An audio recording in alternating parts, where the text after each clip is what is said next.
Pablo, eu começo esta entrevista perguntando sobre o processo de transição do regime tributário atual para o que foi proposto na reforma tributária. Empresas, especialmente aquelas que são grandes, se preocupam com os termos legais desses dispositivos e também com o custo que vai ser para se adaptar ao novo regime. Como alguém que representa as companhias de capital aberto, qual o senhor acha que seria o melhor modelo de transição dos impostos atuais para o IVA? Gabriel, acho que a primeira coisa é eu queria apresentar a Braskem. A Braskem é uma organização que tem mais de 50 anos e reúne hoje perto de 500 companhias, as que são negociadas em bolsas, as que emitem dívida no mercado de capitais brasileiro. Então a gente está falando talvez do que sejam as maiores e melhores companhias brasileiras de todos os setores. Tem agro, tem indústria, comércio, serviços, finanças, bancos, todo mundo está lá. E nessa perspectiva, a Braskem está menos preocupada com as questões setoriais e mais como o sistema tributário pode ser melhor. Por isso, a posição da Braskem sempre foi como a gente faz para ter um sistema de tributação do consumo que promova a prosperidade. Nossa posição desde o início foi que a gente precisava criar um sistema sem cumulatividade, ou seja, que um imposto não caísse sobre o outro, que não houvesse distorções no processo produtivo, e isso tem muito a ver, portanto, com desonerar as exportações, desonerar os investimentos e garantir que todo o sistema produtivo seja o mais eficiente possível. E em grandes linhas, a emenda constitucional vai nesse sentido. Agora tem um grande próximo desafio, que é como a gente transforma isso para a realidade. E talvez valha até um ponto aqui, antes, Gabriel, me permita, a gente está passando por um momento absolutamente excepcional. Ter uma reforma tributária do consumo num país tão grande, desigual e com potencial de desenvolvimento que a gente tem é um fenômeno raro do ponto de vista político e econômico. É raro você ter uma reforma desse tamanho. Talvez a última reforma com que a gente possa se comparar ao que aconteceu na Índia. País grande, desigual, complexo e lá com uma grande liderança do Poder Executivo do ministro Modi. Aqui nós tivemos um processo diferente, protagonizado pelo Congresso. E isso é um fenômeno raro em si. Mas tem um segundo ponto que é muito relevante, que é, em 2017 a Índia fez essa reforma tributária do consumo. Na verdade, criou o que ele chamou o único mercado indiano.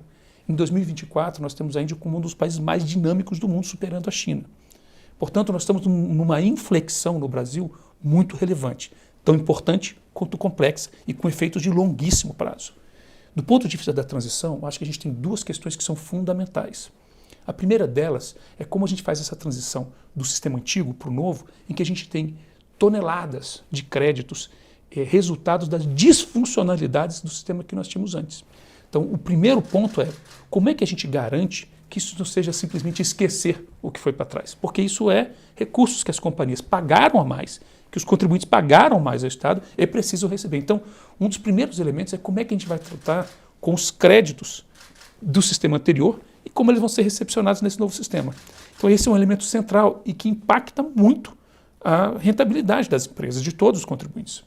O segundo ponto, que é, durante alguns anos, nós vamos ter dois sistemas de tributação do consumo acontecendo ao mesmo tempo. Nós vamos ter que fazer duas contabilidades, duas apurações, e isso significa custo. Portanto, além de garantir que todos os créditos tributários sejam reconhecidos, incorporados e acabem, né, esse passado passe finalmente, quanto de trabalho, qual vai ser o custo para que as empresas se adaptem e consigam de fato operar nesse novo sistema. Esse custo seria mais jurídico, de pessoal? Ele é de tudo. Você imagina que cada uma dessas nossas empresas, cada produto, cada venda, cada insumo tem que ser controlado e fazer conta do que a gente ganhou para então pagar impostos. Então, você tem custo de sistema, você tem custo de contador, você tem custo de advogado, você tem o custo de um enorme contencioso, quase do tamanho do PIB brasileiro, que vai ficar aí, precisa ser tratado. Então, estamos num momento muito importante, é uma transição provavelmente benéfica para todo o país, mas com muitas dificuldades. É um trabalho muito grande que tem que ser feito, não apenas na reforma das leis complementares, mas tem lei ordinária e, principalmente, tem sistemas. Toda essa transição e esse novo modelo que está sendo proposto requer uma capacidade de processamento de dados absolutamente inacreditável, desenvolver sistemas muito complexos. Tudo isso tem custo. Então, uma das principais preocupações que a gente quer medir, inclusive, é quanto vai custar isso? Quanto que a gente vai deixar de gastar com o sistema anterior? Quando a gente mata esse sistema anterior, que é certamente um dos piores do mundo. Então, Para resumir, nós temos 3 preocupações. Como é que a gente lida com o crédito passado, como a gente faz com os custos de conformidade, que é o custo de fazer, administrativo e judiciário de fazer, e principalmente como a gente lida com o estoque de problemas que esse sistema antigo, disfuncional e retrógrado vai deixar para a gente. E aí a gente precisa criar um debate sobre como a gente vai discutir, por exemplo, todo esse estoque de contencioso no CARF e no judiciário. Como a gente acaba com isso? Poder Monitor, a ferramenta mais completa para monitorar os 3 poderes. Acesse agora poder.cc/monitor e ganhe 30 dias grátis.